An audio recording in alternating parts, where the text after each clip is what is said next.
გაერთიანებული ერების ორგანიზაცია საქართველოს კატასტროფათა რისკის შემცირების ეროვნული სისტემების გაძლიერებაში დახმარებას გაუწევს. ეროვნული შესაძლებლობების შეფასება კატასტროფათა რისკის შემცირების სფეროში ქართველი და საერთაშორისო ექსპერტების სამუშაო ჯგუფმა განახორციელა.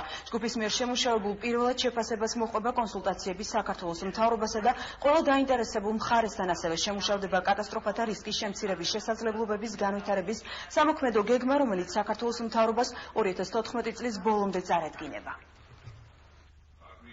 საქართველოში საკმაოდ ხშირია ბუნებრივი კატასტროფები, შესაბამისად საკმაოდ მაღალია ეკონომიკური ხარჯები და ზარალი. არის შემთხვევები, როდესაც ადამიანებს როდესაც აქვს ადგილი და ეს თავისთავად ქვეყნისათვის ძალიან მტკივნეული საკითხია და ერთ-ერთ მთავარ პრიორიტეტს წარმოადგენს კატასტროფების რისკების მართვა.